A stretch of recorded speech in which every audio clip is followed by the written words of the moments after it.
My name is Jerry. I'm a property owner and a landlord. I own 12, 15 properties, and I need to keep supplies for remodeling.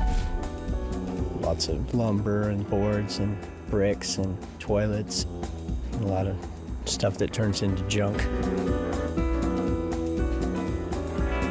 Everything, including the kitchen sink.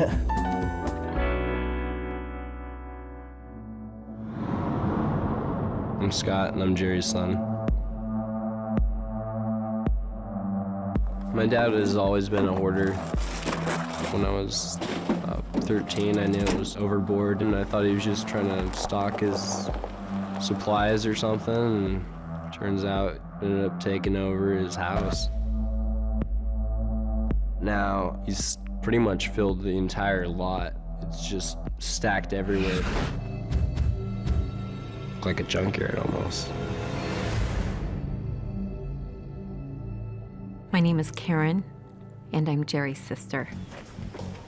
He has a lot of properties to manage, but because of the hoarding, his business turned into being a junk manager.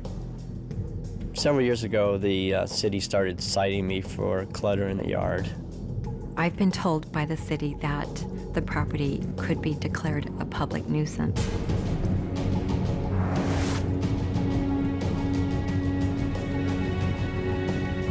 They could take over the property and sell it, and Jerry could lose that property. He refuses to believe that that's a possibility.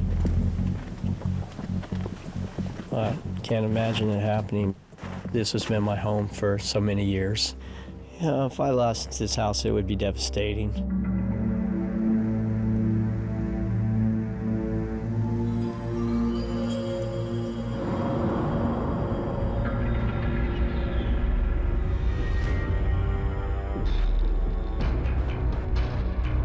5 years ago, I was living here when the fire was set. It was attempted murder. They ended up setting all the exits on fire, and I couldn't get out because it was an inferno. I ended up going out a window, barely getting out with flames coming in. It was a close call. Jerry almost lost his life in that fire because of his inability to escape through all of the junk that was in his home.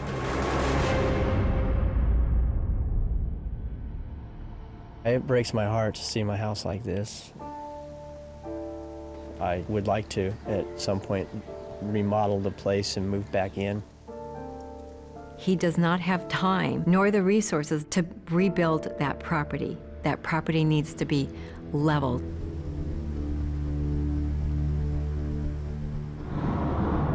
My name is Paul, and I'm Jerry's son. The fire had a big effect on my dad, and after that, it just got a whole lot worse. Like, he started collecting even more things. I couldn't really be around him a whole lot just because he was so negative, and he just had a lot of things. I really love my two sons, and they tried living with me, but it was awfully crowded. There wasn't really much room for anybody to be with him. We had to just move out. Jerry is facing a very important place in his life.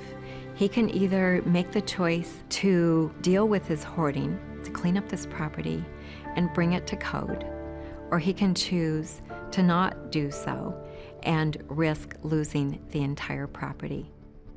When I think of the scope of this mess, it's very overwhelming to me, and I just wanted to walk away from it all, you know.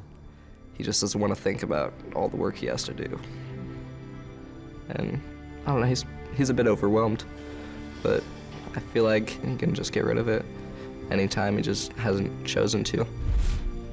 He's drowning in a sea of worthless junk.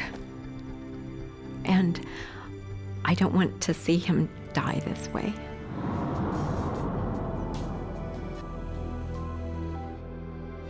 Good morning, everybody. Good morning. Jerry, we have a huge group here. Right. Why do you think we need this many people? Because it's a big mess. Exactly. My name is Matt Paxton. I'm an extreme cleaning specialist. Two parts of this cleanup. We got the inside and the outside. This is the exact example of what we warn all of our hoarders about.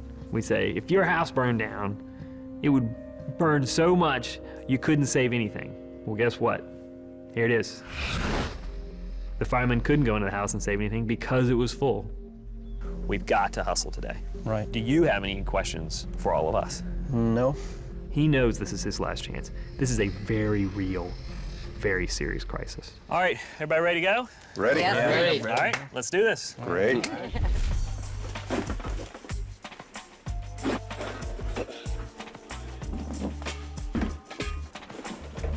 I'd like to save that large table. What are the plans? It would have to be drilled with dowels and glued together. Okay, how many projects do you have in the works right now, you think? A couple hundred? None. Just come this. on now. Just this. So this will get done on Monday? You know what? Let's keep this. If we get the backyard clean, we will give you this back as a trophy, okay? We're trying to make this cleanup work for Jerry and finding ways to keep him in control, in charge, and confident that he can trust us. I suggest that we get rid of the pallets because it gives you the opportunity to fill them back up if we leave them. Right. We have all these pallets that he worked really hard to lay flat so he could put a lot of stuff on it. And I just asked him to throw them away. Can I keep the plastic ones? It leaves him a place to put all the stuff. That's concerning. Keep 3. Okay. We gotta hustle. We don't have a whole lot of time to chat anymore.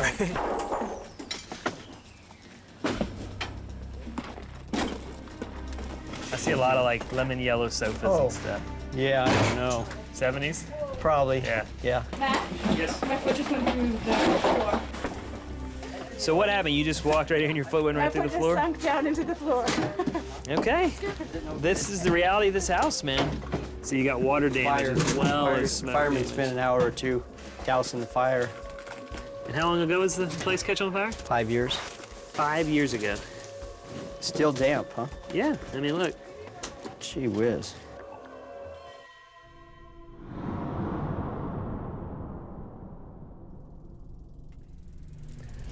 Why aren't we bulldozing this house? He just needs sheetrock. It needs a lot more than that. So when do you think you would do this? When I get around to it. I'm frustrated with Jerry because he lives in this delusional world.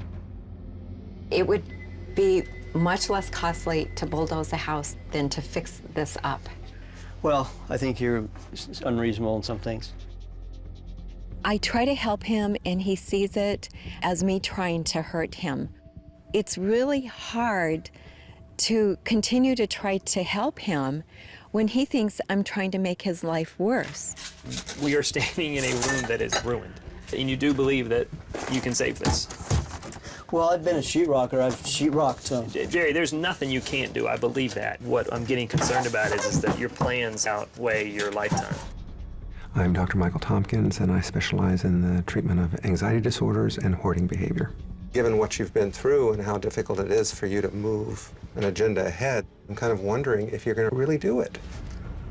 I'm very determined to move the agenda ahead, and Have you been happy? no. Okay. No, it's And- been pretty miserable. Yeah. You're holding on to the past. That's it. And we understand that. We get it. The rest of the room knows that this house should be torn down. And we're going to have to clean the rest of the house before Jerry's able to make that decision. I want you to stay open to the fact that you still have 2 options. If Right. you only keep yourself open to that one, probably going to fail.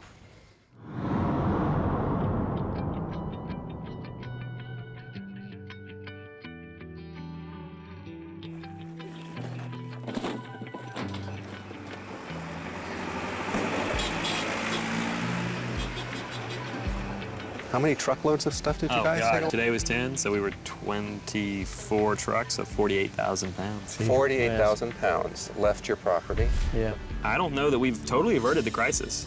We've made it better. Yeah. We've got a good head start, but you guys still have some work to do. Yeah. Are you ready to stay focused and not quit? I'm definitely determined to see it through. Your trophy. Your trophy. Oh, okay. The champion. You've earned your judge trophy. I now. You know the earned story about this. the phoenix rising from the ashes? Right. That's you. you know? And that's what I'm hoping will happen, and that you'll keep flying. I'm very proud of you. Well, thank you. The rest of Jerry's life starts today. The problem is this house was burned to a crisp, and he might just have to completely tear it down. My hope for Jerry is that he will take this and continue to build on it. If he does that, his life will look different, and there'll be room for more happiness in his life. It all really depends upon Jerry and what he does. Go ahead. Sure.